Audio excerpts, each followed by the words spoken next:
आवाजावरून तुमच्या लक्षात आलंच असेल की आजची रेसिपी किती परफेक्ट होणार आहे ती. या ठिकाणी आपण बनवत आहोत उपवासासाठी खास साबुदाणा वडा. उपवास असो किंवा नसो, आपल्याकडे हा साबुदाणा वडा पाहिलं की प्रत्येकालाच भूक लागते आणि ते खूप आवडीने खातात. परफेक्ट साबुदाणा वडा बनवण्यासाठी या ठिकाणी मी काही टिप्स सांगितलेल्या आहेत. त्याचा तुम्ही वापर करून या पद्धतीनेच असा मस्त कुरकुरीत बाहेरून आणि आतून मऊसूद असा साबुदाणा वडा नक्कीच बनवता येईल.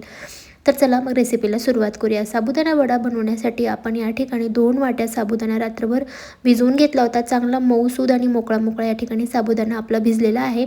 त्यामध्ये आपण 4 मीडियम साईजचे उकडलेले बटाटे मॅश करून टाकायचे आहेत. त्यामध्ये 2 चमचे मिरचीचा ठेचा टाकायचा आहे. 1.5 चमचा आपल्याला या ठिकाणी जिरा पावडर टाकायचा आहे. आवडीनुसार यामध्ये मीठ टाकायचं आहे. थोडीशी आपण यामध्ये साखर देखील टाकणार आहोत, जेणेकरून वड्याचा रंग देखील छान येतो. यासोबतच अर्धी वाटी आपल्याला टाकायचं आहे भाजलेल्या दाण्याचं कूट. असं जाडसर दाण्याचं कूट आपण यामध्ये टाकलेलं आहे.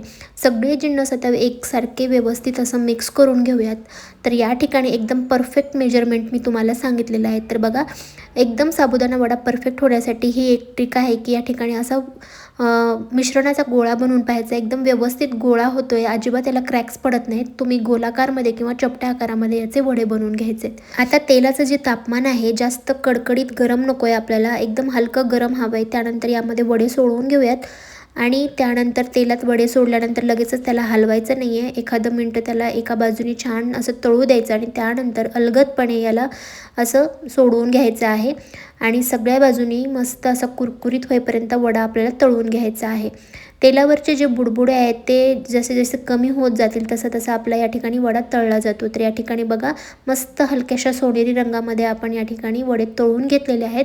एकदम छान कुरकुरीत या ठिकाणी वडा तळलेला आहे, अजिबात तेलकट नाही आहे. एकदम मस्त आपण या ठिकाणी वडे तळून घेतलेत. त्यासोबत खाण्यासाठी एक उपवासाची चटणी मी बनवत आहे. 1 वाटी दह्यामध्ये 2 ते 3 चमचे भाजलेल्या दाण्याचं कूट टाकायचं.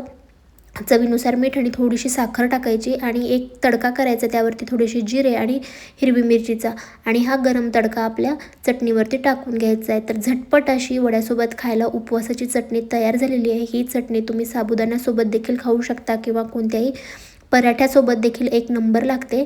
तर या ठिकाणी आपण दोन्ही रेसिपी तयार करून झालेल्या आहेत आपल्या. आता तुम्ही असे वडे नक्कीच बनवून खा.